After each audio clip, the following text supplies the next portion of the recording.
Right then guys, how's it going and welcome back to Toon Tuesdays, your weekly roundup of Newcastle United news. Now, said this last week, I started this series off a month and a half ago, or whenever the summer started, when everyone was getting positive, getting excited about the potential takeover, and here we are, 6 weeks, 8 weeks later, whatever, and I still don't think I've said a positive thing on a Tuesday video yet.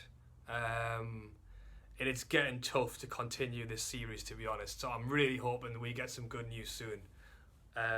Really hoping. But anyway, so last Tuesday we spoke about Rafa going to China, and I also mentioned the fact that Perez had been heavily linked to Leicester. Pretty much the next day, Perez got revealed as new Leicester player, £30 million. I won't talk about it loads because obviously this is slightly old news now. The fact that Perez has left the club, I'm not... Perez had been hinting that he wanted to leave through pretty much at least half of last season.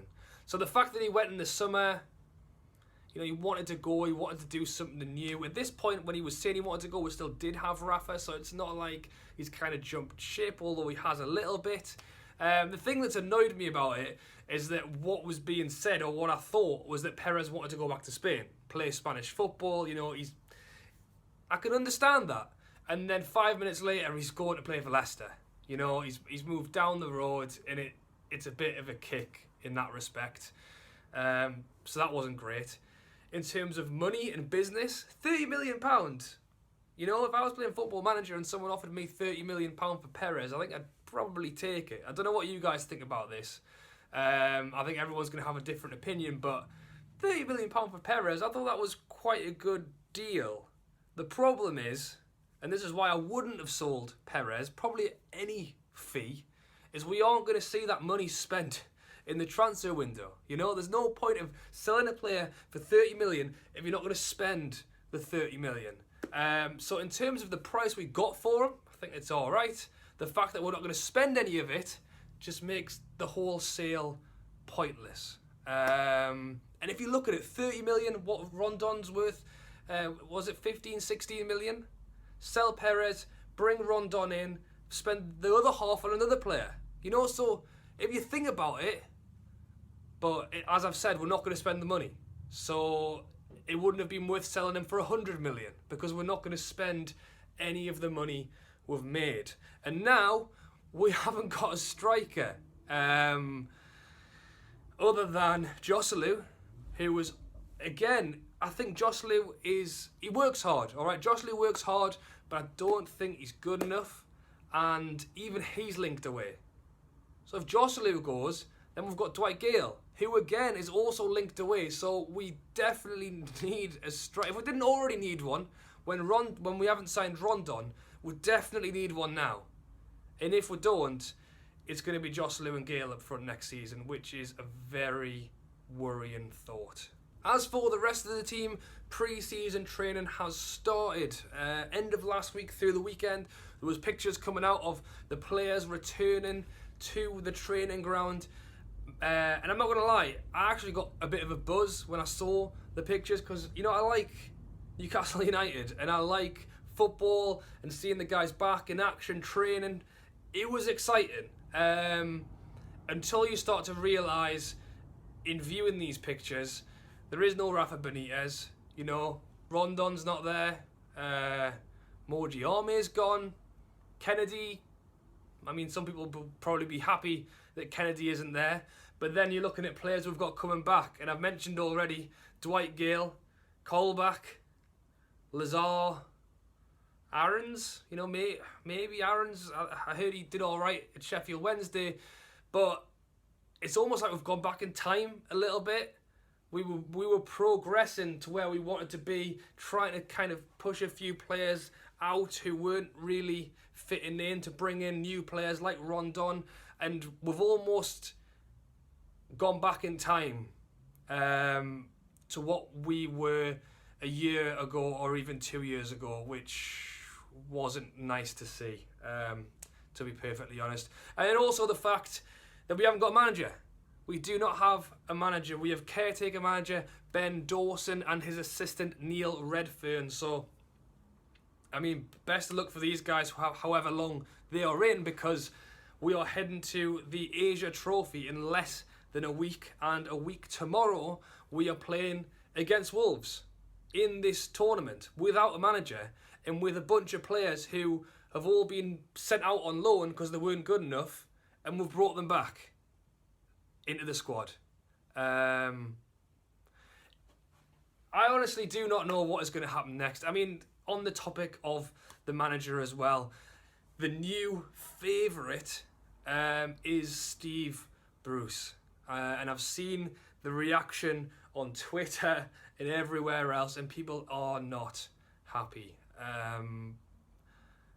You know, it's absolutely crazy. And I think I actually read this as someone's comment. So if it was you, I apologise for stealing it. It was something like, we've gone from Takeover and Mourinho to Ashley Stain and Steve Bruce, and that's exactly where I am right now. And on top of that, Rafa Benitez, who wanted to stay. We've gone from a Champions League winning manager who wanted to be here to Steve Bruce. And I've seen a few other comments in saying, and what I'm going to say is that at the end of the day, you know, nothing against Steve Bruce. I'm sure he's a lovely bloke, and if he does come in, I'm sure he's going to try his best. But how do you move from that to that?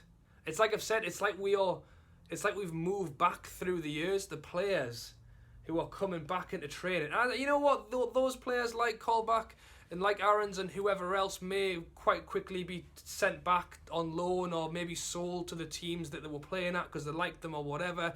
Dwight Gale is still linked away, so who knows what's going to happen with them.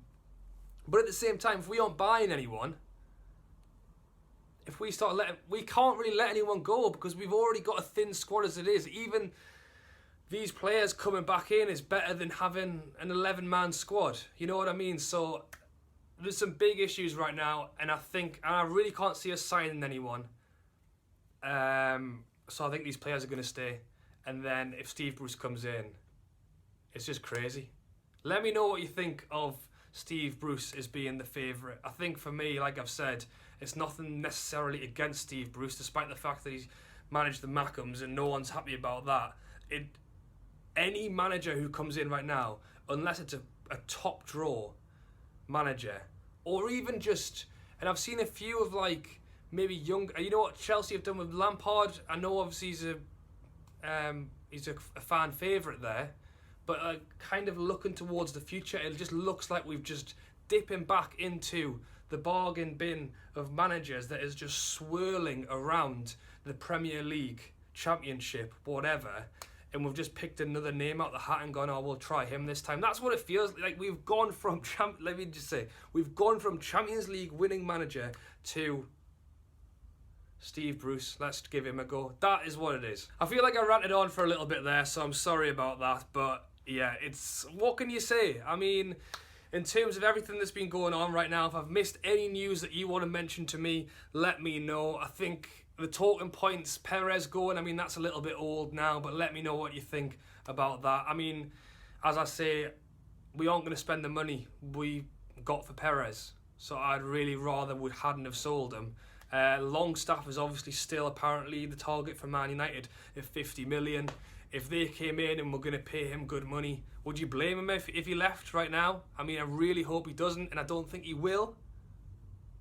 But that's the situation we're in right now. Steve Bruce being the favourite for manager is mind-blowing, to be honest. And then, as I said, the players, you know, out, Rondon, Perez, Kennedy, Joselu, Diarmi, in, Gale, Lazar, Colback, Aarons, you know. And then, I mean, the only thing I'm going to say to try and be slightly positive at the end of this video is in the last 24 hours or so, there's been, and I mean all of the comments underneath these tweets or messages or whatever are people saying just stop talking about it. But there seems to be a potential movement of people saying that the takeover's getting closer. You know, I mean, feel free to comment down below and tell me I'm an idiot as well for believing it, because I feel like one. But I'm just honestly clinging on that something good happens very soon. So yeah, let me know about everything I've said today. As always, let me know if I've missed anything down below. By the time we talk again next Tuesday, the Asia Cup will be pretty much underway. So we'll have to see if we'll have a manager by then, and we'll have to see if it's Steve Bruce. All right. Happy birthday to DeAndre Yedlin as well. I may as well throw that in, just in case he's watching. He's definitely not, but you never know. All right. Thank you guys for watching. Catch you later.